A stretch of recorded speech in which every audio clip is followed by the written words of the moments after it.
বড় বউ, এখনো কি রান্না হয়নি? আমি জমিতে যাব, আমাকে অল্প খেতে দাও। হ্যাঁ, এই তো দিচ্ছি। তুমি বসো, নিয়ে আসছি এক্ষুনি। বড় বউ তখন পরেশকে খাবার দেয়।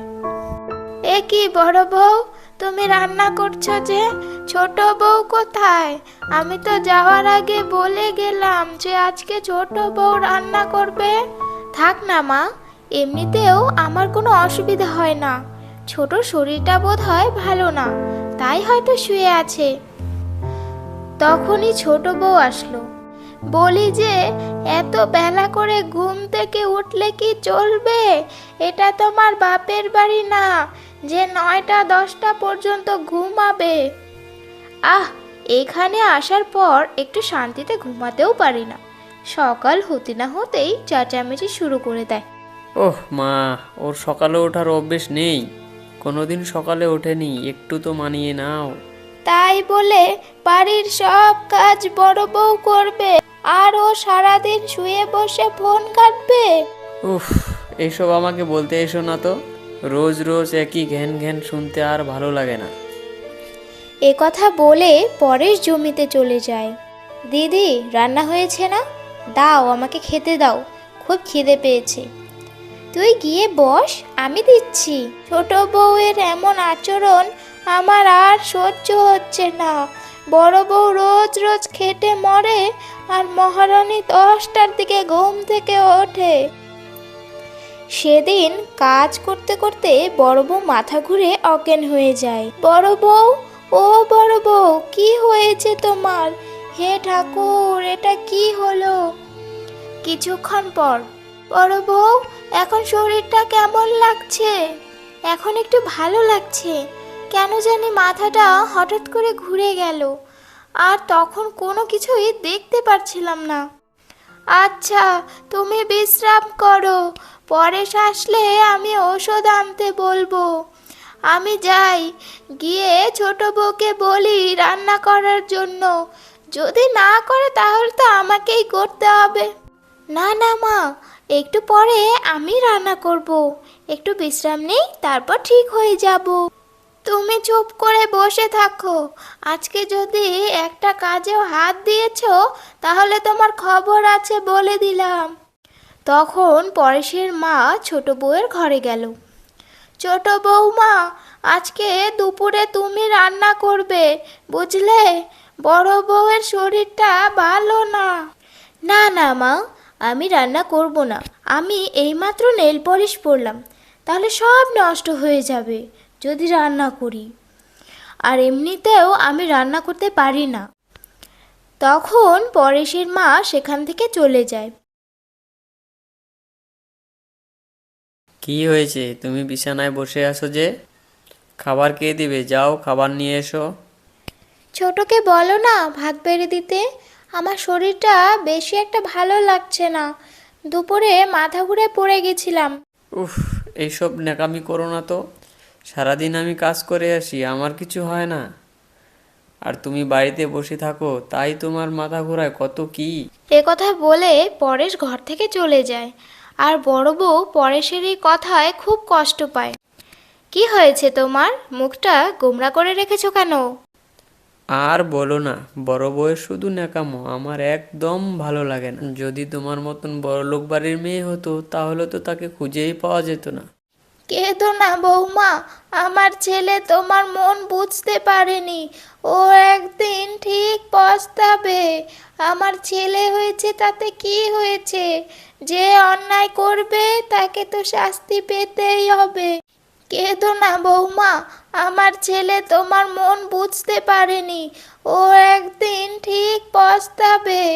আমার ছেলে হয়েছে তাতে কি হয়েছে? যে অন্যায় করবে তাকে তো শাস্তি পেতেই হবে। আমাকে ঘরে রেখে ও ছোটকে বিয়ে করে এনেছে, তাও আমি আমার মনের কষ্টটা প্রকাশ করিনি। মুখ বুজেছিলাম, সব সহ্য করেছি। বাড়ির সমস্ত কাজ আমি করি, আর যে বসে বসে খায় তাকে কিছু না বলে আজ আমাকে বলল আমি নাকি সারাদিন বসে থাকি। কেন মা? আমার বাপের বাড়ি গরিব বলে? কেঁদো না বৌমা, তোমার কান্না যে আমার সহ্য হয় না। কেঁদো না বৌমা, কেঁদো না।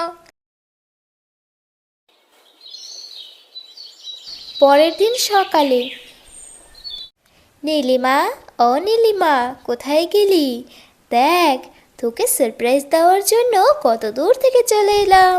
মা, তুমি একটা ফোনও তো করলে না। আসো, ভেতরে আসো। আগে থেকে বলে দিলে তো সারপ্রাইজটাই নষ্ট হয়ে যেত।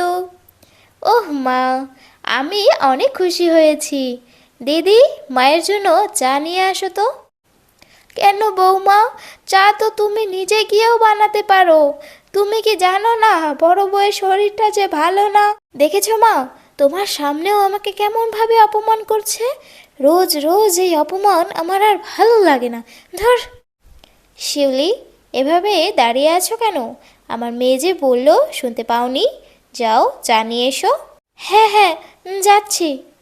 তখন বড় বউ ও তার শাশুড়ি সেখান থেকে চলে যায়। শোন নীলিমা, এই গরিবদের কিভাবে জব্দ করতে হয় সেটা আমি তোকে শিখিয়ে দেব, না হলে এরা একেবারে জেঁকে বসবে, বুঝলি?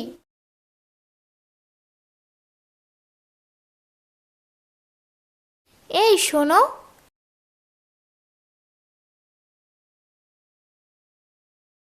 বড় বউ, এইসব আমি কি শুনছি? তুমি নাকি আমার শাশুড়িকে উল্টাপাল্টা কথা শুনিয়েছো? কোনো আদর আপ্যায়ন করোনি নাকি? এসব বাজে বাজে কথা তোমাকে কে বলেছে? আমি কেন তোমার শাশুড়িকে উল্টোপাল্টা বলতে যাব? সব সময় তুমি আমার সাথে এত বাজে ব্যবহার করো তো, দেখবে একদিন ঠিক পস্তাবে। এ কথা শোনার পর পরেশের খুব রাগ উঠল। সে বড় বউকে মাথায় আঘাত করলো। বেশ হয়েছে, এবার মজা বুঝবে। বড় বৌমা, কি হয়েছে তোমার? এটা তুই কি করলি পরেশ? তোকে আমার ছেলে বলতেও ঘেন্না করছে। এগুলো সব নাটক, একটু পরেই ঠিক হয়ে যাবে।